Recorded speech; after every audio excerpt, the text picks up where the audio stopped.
There's this great quote from Anthony Hopkins. It's a little long, but stick with me. I am fully aware of my mortality, but at 87 years old, I still wake up every morning with a desire to misbehave. Age is not a barrier when you find passion in what you do. The real secret lies in keeping your curiosity alive, continuing to learn, and not letting the fear of time stop you from enjoying life. Every day is a new opportunity to create, to laugh, and to show that it is never too late to move forward with enthusiasm and joy. And if you sit with that for a moment, it does something interesting. It disrupts the way we usually think about time, because most of us don't consciously decide to become less curious, less playful, and less alive as we age. It happens more subtly than that. It happens through repetition, through responsibility, through routine, through the quiet accumulation of, this is just how life is now. We don't lose enthusiasm all at once. We slowly negotiate it away. We start saying things like, I'll do that when things calm down. I used to be more adventurous. And that's not really for me anymore. And without noticing, we begin to treat age as a limitation on imagination rather than just a measure of time. But Anthony Hopkins is pointing to something very different here. He's not describing a denial of age. He's not pretending time doesn't matter. He's fully aware of his mortality, fully aware of the reality of time passing.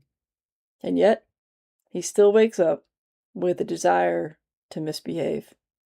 Not in a reckless way, but in a living way, a curious way, a way that refuses to let the mind become smaller than the body it lives in. Because that's what really he means by misbehave in this context. It means resisting the pressure to become predictable. It means staying willing to explore, to learn, to experiment, to be surprised by life instead of just managing it. And that idea, staying open, might be one of the most important skills we ever develop. Because age itself doesn't take curiosity away. Life can, if we let it.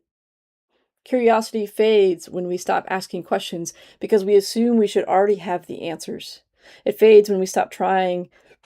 It fades when we stop trying things we're not immediately good at. It fades when we prioritize comfort over discovery. And once curiosity fades, something else fades with it. Aliveness. Not life itself, but the experience of life. That's why this quote lands so powerfully.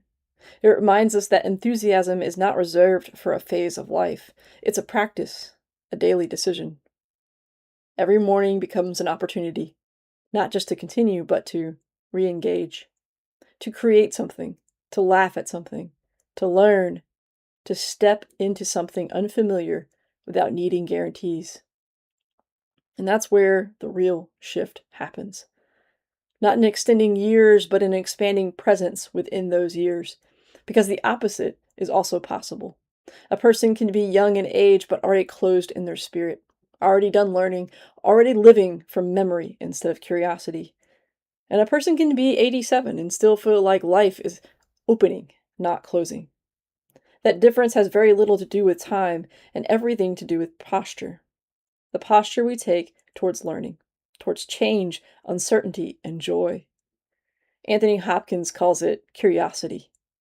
He calls it not letting fear of time stop you from enjoying life, and in many ways, that's the quiet challenge in all of this. Not to ignore time, but to stop letting it intimidate us into shrinking. Because every day still carries the same invitation, no matter your age. Create, engage, explore, laugh, begin again. And maybe that's the real takeaway. That enthusiasm is not something we outgrow. It's something we either maintain or allow it to fade. And the choice to maintain it can be made at any age, on any morning, by anyone willing to wake up and still feel like life has not finished surprising them just yet.